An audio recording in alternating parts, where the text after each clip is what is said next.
আমাদের সদস্য সচিব যেমনটা বললেন যে জুলাই সনদ বিষয়ে আমাদের অবস্থান তিনি স্পষ্ট করেছেন। আমাদের ঢাকাতে আজকে অফিসিয়ালিও আমাদের যে সংস্কার টিম এবং আমাদের মুখ্য সমন্বয়ক তারা সংস্কার বিষয়ে বা জুলাই সনদ বিষয়ে ঐক্যমত্য কমিশন যে সুপারিশমালা দিয়েছে সে বিষয়ে আমাদের আনুষ্ঠানিক বক্তব্য এবং অবস্থান ব্যক্ত করেছে। আমরা মনে করেছি যে এটি যথেষ্ট অগ্রগতি হয়েছে এবং ঐক্যমত্য কমিশন সুপারিশমালা দিয়েছে, এটি আমাদের একটা দাবি ছিল যে বাস্তবায়নটা কিভাবে হবে। সেখানে দুইটি প্রস্তাব দিয়েছে। আমরা মনে করি দুটি প্রস্তাবের আসলে প্রয়োজন ছিল না, কারণ দ্বিতীয় যে প্রস্তাবটি সেই প্রস্তাবটি একেবারেই গ্রহণযোগ্য নয়, বরং প্রথম প্রস্তাবটি তুলনামূলকভাবে গ্রহণযোগ্য। ফলে প্রথম প্রস্তাবটিকে আমরা সমর্থন দিচ্ছি, সেটা কিছুটা সংশোধন সাপেক্ষে।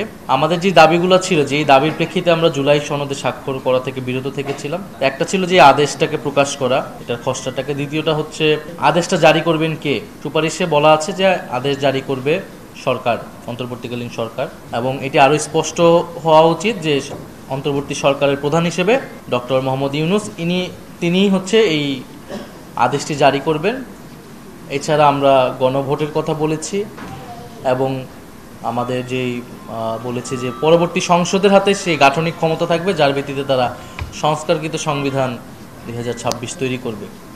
ফলে প্রথম প্রস্তাবটিকে আমরা সমর্থন দিচ্ছি এবং প্রথম প্রস্তাবটি যাতে সরকার দ্রুত এই আদেশ জারি করার ব্যবস্থা করে, এইটা আমাদের জোর দাবি থাকবে যে আমরা চাই দ্রুতই এই জুলাই সনদের বিষয়ে জনগণের কাছে নিশ্চয়তা তৈরি হোক এবং সরকারের জায়গা থেকে রেসপন্স আসলে, সরকার এটা জারি করার বিষয়ে তাদের বক্তব্য আসলে আমরা তখন স্বাক্ষরের বিষয়ে আমাদের সিদ্ধান্ত তখন আমরা জানাবো। প্রথম প্রস্তাবটাকে আমরা সমর্থন করছি এবং সরকার যখনই জানাবে যে তারা প্রথম প্রস্তাবটিকে অনুযায়ী কার্যক্রম শুরু করবে, তখনই আমরা জুলাই সনদে আমাদের জাতীয় নাগরিক পার্টির পক্ষ থেকে আমরা স্বাক্ষর দিয়ে আসব। এবং আমরা বিভিন্ন দল এখানে কথা বলছে, তবে আমরা বলবো যে জাতির স্বার্থে দীর্ঘদিনের যে আলোচনা হয়েছে, সেখানে কিন্তু আমাদের দেশের যে প্রয়োজনীয় গণতান্ত্রিক সংস্কারগুলো সেগুলোই কিন্তু আলোচনায় এসেছে। নোট অফ ডিসেন্টের যে বিষয়গুলো এসেছে, নোট অফ ডিসেন্ট মনে হয় এখন অনেকে এমনভাবে কথা বলছে যেন ভুলে গেছে সেই কনটেক্সট।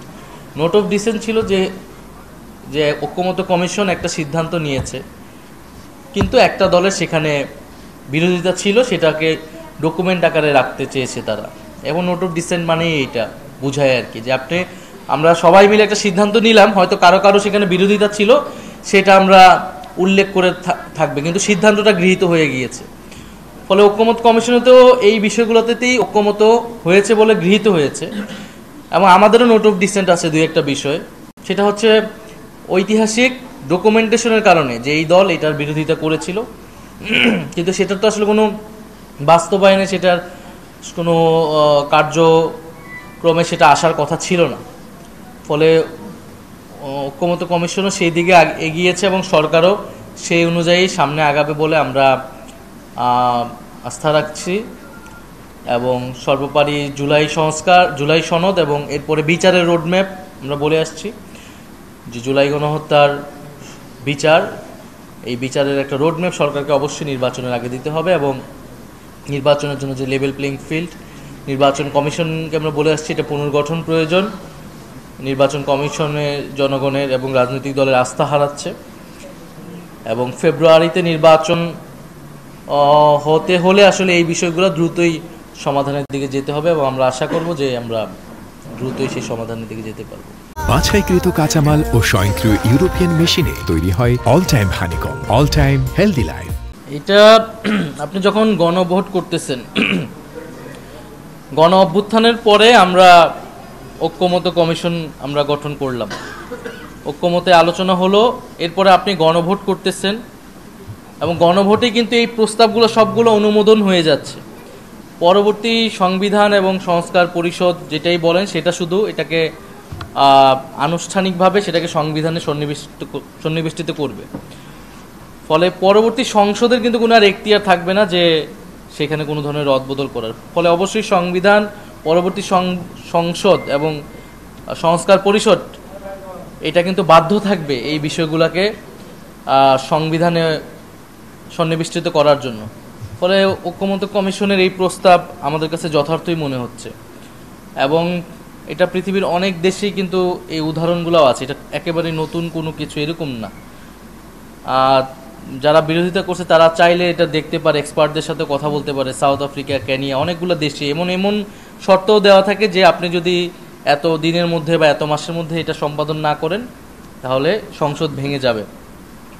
ফলে এখানে তো এটাও বলা হয় নাই, বলা হয়েছে এটা অটোমেটিকভাবে সংবিধানে, কারণ গণভোটে যখন জনগণ এটাকে অনুমোদন করছে তার মানেই তো এটা পাস ধরে নেওয়া হয়েছে, এবং এটা কিন্তু সুপারিশমালা বলা হয়েছে যে একটা বিল আকারেই দেওয়া হবে গণভোটে, সংবিধান সংস্কার একটা বিল আকারে জনগণের থেকে নেওয়া হবে। ফলে জনগণ যখন অনুমোদন দিয়ে ফেলবে এরপরে তো এখান থেকে পরবর্তী সংসদ বা নির্বাচিত যারা প্রতিনিধি থাকবে তাদের এটা দায়িত্ব যে সেটাকে সন্নিবেশিত করার। ফলে আমরা মনে করি যে ক্ষমতা কমিশন যথার্থ সুপারিশ দিয়েছে, জনগণের আকাঙ্ক্ষাকে ধারণ করেই, সংস্কারের আকাঙ্ক্ষাকে ধারণ করেই তারা সুপারিশ দিয়েছেন।